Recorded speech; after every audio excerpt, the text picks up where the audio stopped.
Assalamualaikum warahmatullahi wabarakatuh. Kembali lagi bersama Kak Mia. Pada kesempatan kali ini kita akan berbicara tentang Elements of Literature. Selamat menyimak adik-adik. Elements of Literature atau elemen yang ada dalam sastra itu bisa kita temukan di setiap karya sastra.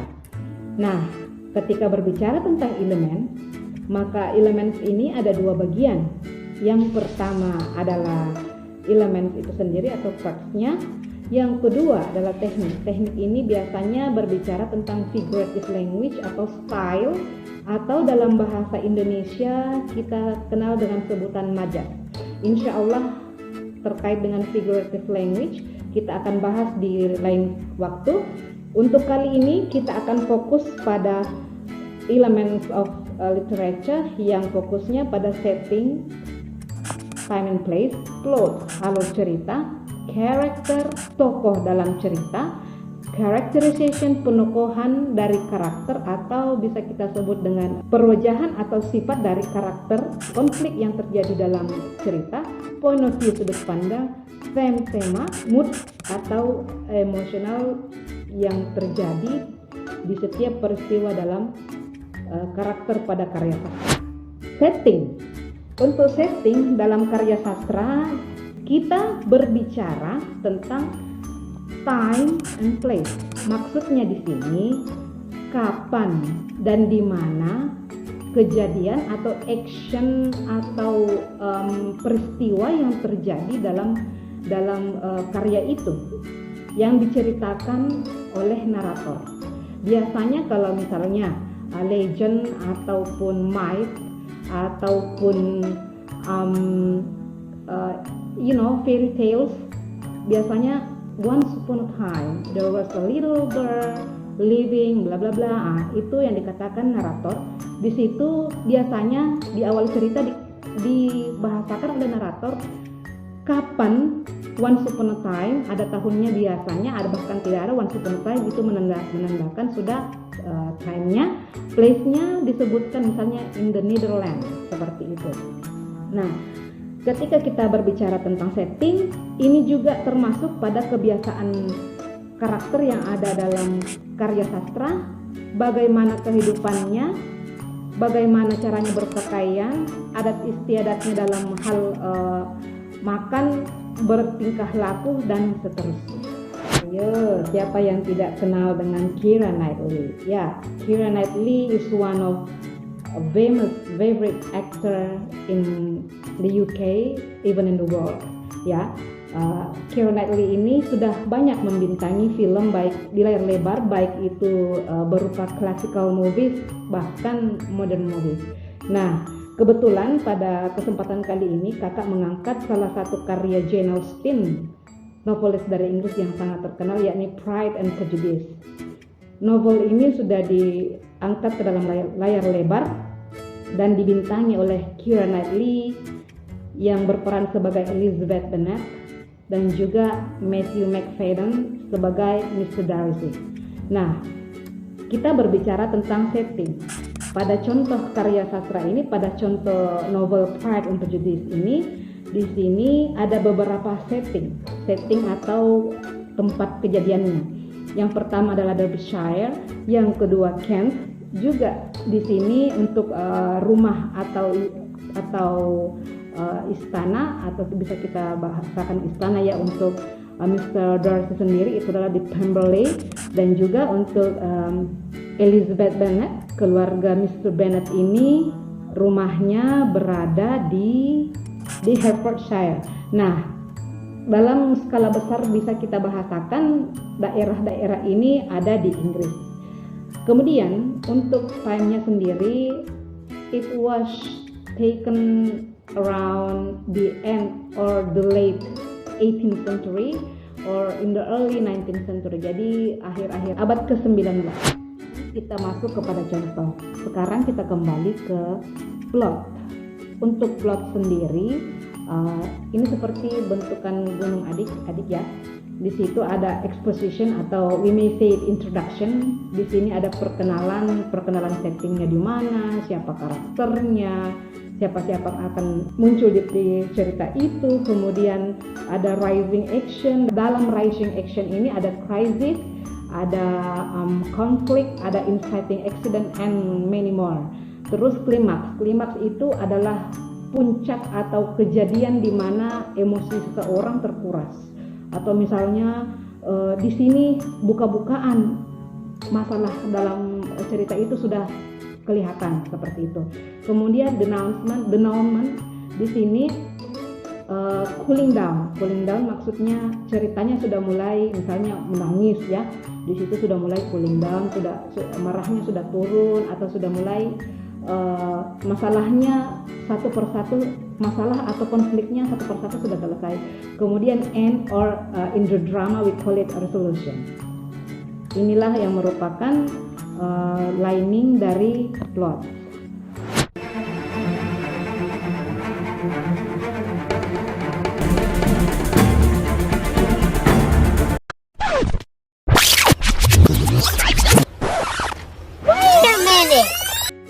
Nah, adik-adik, ketika kita berbicara tentang karakter, di sini kita melihat ada beberapa karakter in the Marvel movie, di sini bagian atas itu merupakan protagonis, pemeran utama. Kemudian ada di sini antagonis ya. Nah, apakah itu protagonis? Protagonis itu the main character in the story, sometimes known as a hero. Kebetulan kakak di sini mengangkat contoh-contoh untuk protagonis karakter. Di sini kakak ambil dari Marvel karakter. Di sini ada Iron Man. My favorite is Thor, and then Spider-Man, Black Widow, Hulk, dan seterusnya. Ini merupakan semua the heroes or the protagonist in the character. Sementara yang bagian bawah merupakan Thanos. Thanos is the antagonist. Di sini antagonist means the opponent of the protagonist. Jadi ketika kita menyebut antagonist, it will be the villain in the story. Seperti ini, yang mana Iron Man, Hulk, terus Black Widow, Thor, and etc. semua adalah protagonis, while Thanos is the villain. Nah, kalau kita berbicara tentang karakter, itu untuk orangnya. Kemudian gimana dengan perubahan development karakter yang terjadi pada karakter ini? Ada yang dikatakan dengan static, ada juga yang dikatakan dengan dynamic. Apakah itu static? Static adalah karakter atau tokoh yang tidak berubah karakternya ataupun sifatnya dari awal cerita hingga akhir cerita. Kalau melihat gambar ini bisa kita acu pada misal Spider-Man. Dari awal dia baik, sampai seterusnya. Kalau dynamic character, jadi lawan static itu adalah dynamic. Dynamic itu adalah karakter yang berubah sejalan dengan jalan cerita, dan ini juga biasanya disebabkan oleh adanya konflik di pertengahan cerita. Misalnya antara maybe you remember about Civil War in Marvel the movie series, di situ Iron Man has a conflict with Captain of America. Jadi itulah yang dikatakan dynamic character, yang mana bisa dibahasakan bahwa si Captain America ini merupakan static character while Iron Man has a dynamic character. Oke, adik-adik, tadi kita berbicara tentang karakter atau tokoh dalam bahasa Indonesia. Sekarang kita bahas tentang characterization atau penokohan, perwejahan pada karakter. Di sini kakak masih mengangkat karakter yang ada dalam Marvel movies ya. Yang pertama adalah Captain Marvel, yang kedua adalah Captain America. Nah, di sini kita berbicara tentang characterization. Characterization talks about atau berbicara tentang characters action, characters thought, characters appearance, what character says and what others says about the character. Jadi characterization itu isinya tentang tindakan dari si karakter, apa yang dipikirkan oleh karakter, penampilannya, apa yang diucapkannya, dan apa cerita yang muncul atau apa kisah-kisah yang muncul tentang karakter ini. Nah, berbicara tentang characterization, di sini kakak ambil contoh misalnya saja pada Captain Marvel. Captain Marvel ini memiliki karakter yang bernama Carol Danvers.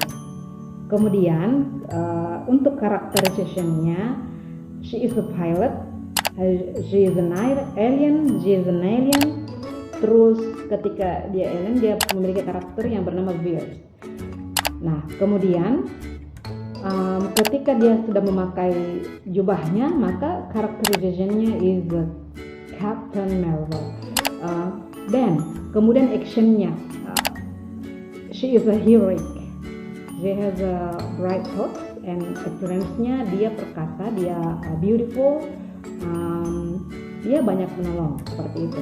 So when you watch Captain Marvel, you may see the exchange or the development of the character. Nah, kenapa Kak Nia mengangkat Marvel sebagai one of example of literary works? Karena ini diangkat dari komik. Komik itu merupakan salah satu karya sastra yang mana kita tahu bahwa Marvel series itu ini misalnya Iron Man, Thor, the God of Thunder, and then Captain America. Kisah-kisah ini sudah ada when we were a child, when we were young. Konflik ini terjadi kalau kita tadi melihat pada plot, dia ada pada rising action. Jadi misalnya ini adalah plotnya. The conflict happen here. Jadi konflik itu terjadi ketika jalan ceritanya sudah mulai menanjak atau ya kira-kira sudah beberapa masalah terjadi. Jadi masalah itulah yang dikatakan konflik dalam karya sastra. When we talk about conflict, there are some kinds of conflict. The first one is character versus character. Artinya tokoh dengan tokoh atau para pemeran dalam cerita itu memiliki konflik satu sama lain. Misalnya tadi kayak Iron Man and Captain of America. Yang kedua, character versus nature. Maksudnya di sini adanya konflik atau adanya bentrok antara karakter dengan alam. Misalnya pada the shark tale atau misalnya no the shark tale. Misalnya pada contoh Titanic. Have you ever watched a Titanic movie? It was played by Leonardo DiCaprio and Kate Winslet. Di situ adanya konflik antara karakter and the nature atau the sea. Kemudian karakter based supernatural atau fate. Jadi di sini misalnya biasanya terjadi pada film-film yang berkaitan dengan dewa-dewa atau film yang berkaitan dengan Hercules, something like that, or we may say it like horror movie yang berkaitan dengan the unseen thing, supernatural works, seperti itu. Kemudian character and society. Untuk character versus society di sini bisa kita angkat contoh misalnya pada karya Nathaniel Hawthorne yang berjudul Scarlet Letter. Di sini bercerita tentang seorang wanita bernama Hester Prynne yang has a child, had a marriage with a man namanya Arthur Dimmesdale. Di situ dia bertentangan dengan masyarakat karena menganggap bahwa Hester Prynne menikah atau hamil di luar nikah tanpa memiliki husband atau suami. Itu contoh untuk karakter and society.